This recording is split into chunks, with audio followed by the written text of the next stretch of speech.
Why are workers leaving the UK? Hey there, fellow adventurers and knowledge seekers. Today, we're embarking on an exciting journey to explore a question that's on everyone's lips. Why are workers leaving the UK? Yep, you heard that right. A significant number of workers across the United Kingdom are turning in their notice letters and waving goodbye to their jobs. But why is this happening? What's pushing so many people to make such a bold move? Stay tuned, because we're breaking it all down. And trust me, it's going to be as fascinating as it sounds. The Great Departure. What's happening and why? Let's set the stage. Why are workers leaving the UK? Recent data has revealed some eye-opening insights. Almost 1 in 4 workers in the UK is contemplating quitting their job, with many actually following through. That's no small statistic. So, what's the story behind this mass exodus? Let's unpack it step by step. You might be surprised by the layers behind this trend. At the heart of this shift is a mixture of dissatisfaction and practical challenges.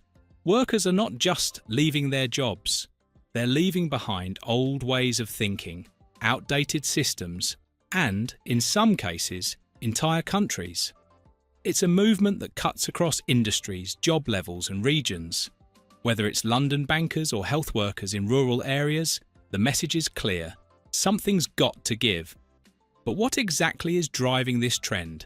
Is it burnout, lack of work-life balance, or something deeper? The answers are complex and multifaceted. For some, it's about seeking better opportunities, more flexibility, or a sense of purpose. For others, it's about escaping toxic work environments, unmanageable workloads, or outdated corporate cultures. The pandemic has also played a significant role in this shift. With the rise of remote work, many employees have had the opportunity to reassess their priorities and reevaluate their relationship with work. As a result, they're seeking more autonomy, more flexibility, and more meaning in their careers. So, what does this mean for the future of work? Will we see a complete overhaul of the traditional 9-to-5 model? Will remote work become the new norm? And what implications will this have for businesses, economies, and societies as a whole? The Great Departure is more than just a trend. It's a wake-up call for all of us to rethink the way we work, live, and thrive. Economic uncertainty. When the cost of living becomes a deal breaker. One major driver of this trend is economic instability. Ask anyone in the UK about their top concerns, and chances are the rising cost of living will be one of them. The UK is currently grappling with inflation, skyrocketing energy bills, and increasing housing costs. These pressures are forcing many workers to rethink their career paths. In fact, many are leaving not because they want to, but because they feel they have to. Think about it. Rent and utility bills alone can consume a huge chunk of your paycheck. For some, it's simply not sustainable.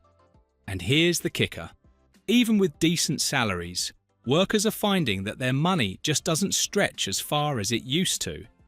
This situation has sparked a trend of employees relocating to countries with a lower cost of living or greater financial incentives. Adding to the mix is job insecurity. For many, the fear of layoffs or organisational restructuring has made them question their long-term prospects in their current roles. When combined with economic uncertainty, it's no wonder workers are exploring new horizons. The consequences of this trend are far-reaching. Not only are businesses losing valuable talent, but the UK economy is also facing a potential brain drain. As workers seek better opportunities abroad, the country risks losing its competitive edge. Furthermore, the impact on local communities cannot be overstated.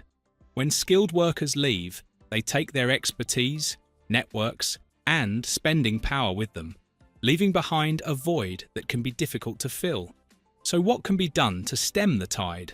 Employers can start by offering more competitive salaries, benefits, and perks that help workers cope with the rising cost of living. Governments can also play a role by implementing policies that address economic uncertainty, such as affordable housing initiatives, tax breaks, or subsidies for essential services. By working together, we can create a more sustainable and attractive environment for workers to thrive in the UK. Workplace culture and career development, the quiet revolt. Now, let's talk about another biggie, workplace culture. Beyond the paycheck, people want to feel valued. They want to work in environments that respect their contributions and align with their values. Unfortunately, this isn't always the case. Toxic work environments, micromanagement, and lack of support are driving people away in droves. But it's not just about avoiding the negatives. It's also about chasing the positives. Workers today are looking for roles that offer meaningful career growth. They're asking questions like, "What's next for me?" And "Does this job help me achieve my goals?" If the answer is no, then they're not sticking around. Here's where it gets even more interesting. The younger generation of workers is particularly vocal about these issues. Millennials and Gen Z employees have made it clear that they prioritize work-life balance, mental health, and opportunities for personal growth. If a job doesn't check these boxes, they're happy to walk away. This shift in priorities is a significant departure from previous generations who often valued job security and stability above all else. For younger workers, flexibility and autonomy are non-negotiables. They want to be able to work from anywhere, at any time, and have the freedom to pursue their passions outside of work. They also expect their employers to prioritize their well-being, providing resources and support for mental health, physical health, and personal development. This changing landscape presents a challenge for employers who must adapt to meet the evolving needs and expectations of their workforce. Those who fail to do so risk losing top talent to competitors who are more willing to innovate and prioritize employee well-being. On the other hand, employers who successfully navigate this shift can reap significant rewards, including increased employee engagement, retention, and productivity. Regional disparities, a tale of two cities.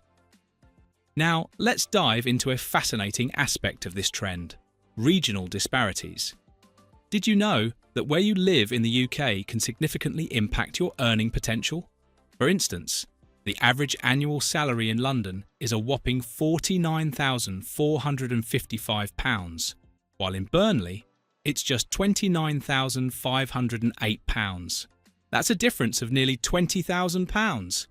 This stark divide has left many workers feeling disillusioned. For those in lower-paying regions, the idea of moving abroad or to higher-paying areas becomes increasingly attractive.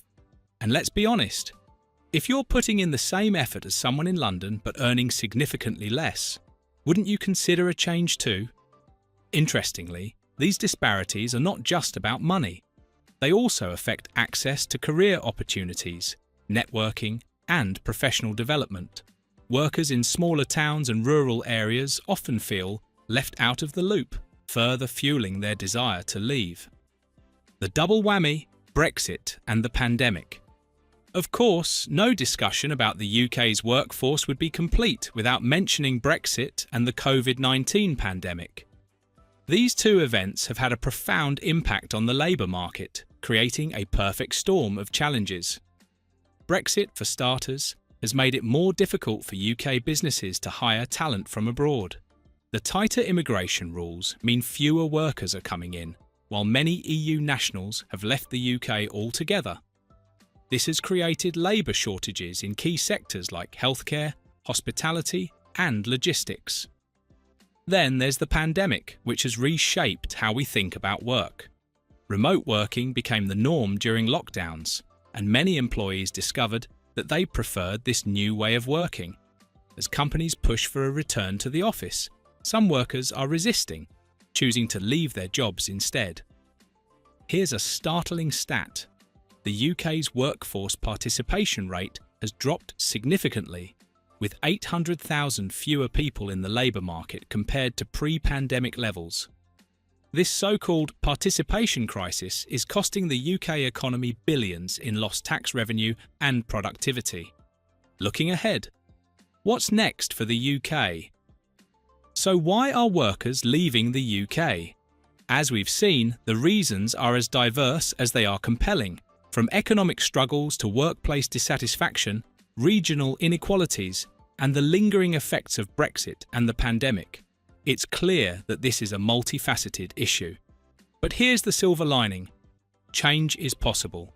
Employers have the power to address many of these challenges.